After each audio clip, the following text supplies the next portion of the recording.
I believe that if you look at the length and breadth of the junior mining space, those 2,500 or so companies worldwide that purport to be in the mineral exploration and development space, that probably only 15% of the issuers have any value at all, whatsoever.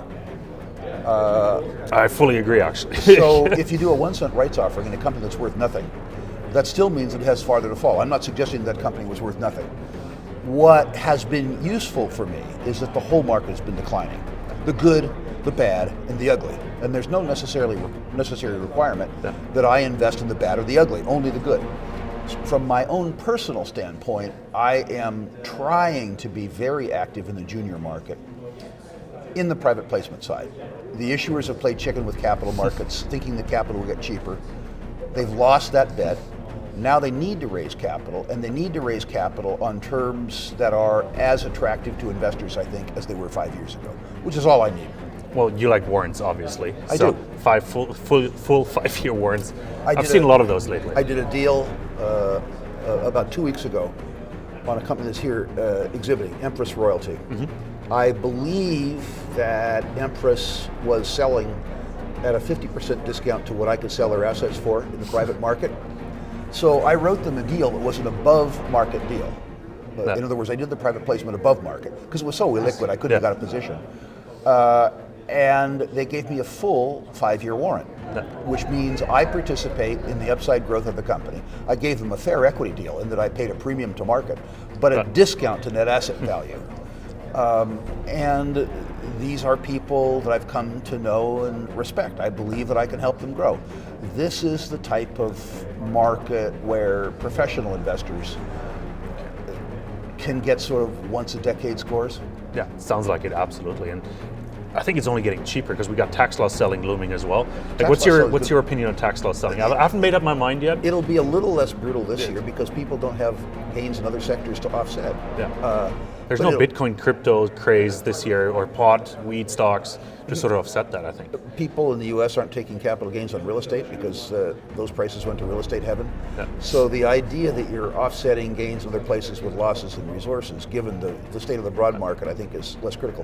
What I think people need to be concerned about, and you're seeing this in the yield curve and also in the copper price, is there's increasing fears, and I share them, that we may be on the cusp of a recession. I believe, as I told you before, Kai, that we face a supply cliff in resources 5 years from now that'll be ugly. But you won't get a price response necessarily if demand hits a cliff too. Yeah. And I think what's really killing the resource equity markets is the chance that all equity prices are headed low and that we might be headed into a recession. I'm not an economist, so I'm not going to tell you we are or we aren't. I don't know. I'm a credit Well, analyst. definition changes on a weekly basis, I hear, as well. So my definition never changes. I don't know. Yeah. No, but we're here at the New Orleans Investment Conference. Obviously, a lot of great speakers, a lot of great minds here. What are some of the themes you've picked up, or a buzzword that keeps coming back to you that you hear everywhere? I really haven't had the opportunity to hear that, to be honest with you. I like the conference, not just because of the uniformly high caliber of the speakers. I also like it because there's a cadre of probably 150 attendees who've been coming to the conference for 20 years themselves, and they have a lot of wisdom themselves. The idea that in a confab of rich people like this, that all of the knowledge flows from the dais to the audience is ridiculous.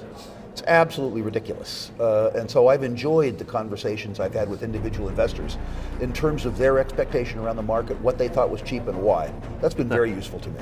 Oh, fantastic. Yeah, no, like I've seen a few people I've seen here 6 years ago. Yep. Right? So absolutely, I fully subscribe to that. Let's talk about your presentations, Natural Resource Strategies for 2023. So It sounds like you're done with 22 already. No, but I gave that talk last year. Okay.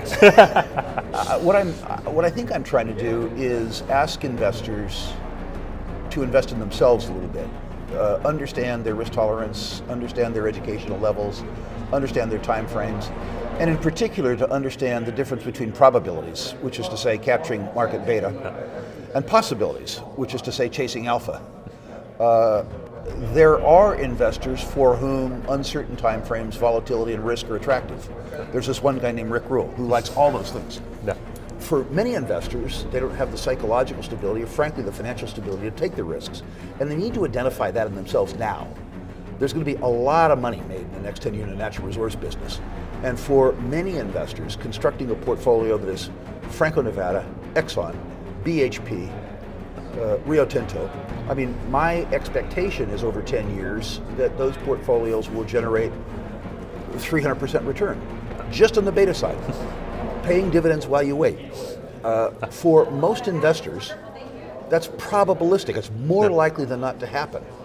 And people who aren't willing to do the work or take the risk or suffer the volatility between now and then probably should confine themselves to the very best of the best names. They're going to make good money, almost for sure. Already, like Barrick, Newmont, I think we talked about that last time, they're already seeing at 5% dividend yields for a miner. Yep. I don't think I've seen that before. Yep. So, well, you know, there have been times in the past. What is unusual isn't just the yield, but rather the relationship between the net present value of future cash flows and enterprise value, which is to say if the gold price holds at this level or goes up to the level of the forward strip, these companies are historically cheap relative to the price of gold, which is attractive.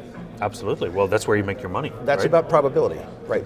At the same time, one of the things you're starting to see now is that the capital that was raised by the exploration industry 10 years ago is beginning to bear some fruit. There's some discoveries taking place worldwide. I haven't seen a discovery cycle in this business since the early 1990s, and I'm beginning to see some attractive discoveries come up. Are these things certain? No. Are they low risk? No. But there's light at the end of the exploration tunnel that is not an oncoming freight train, and that's attractive.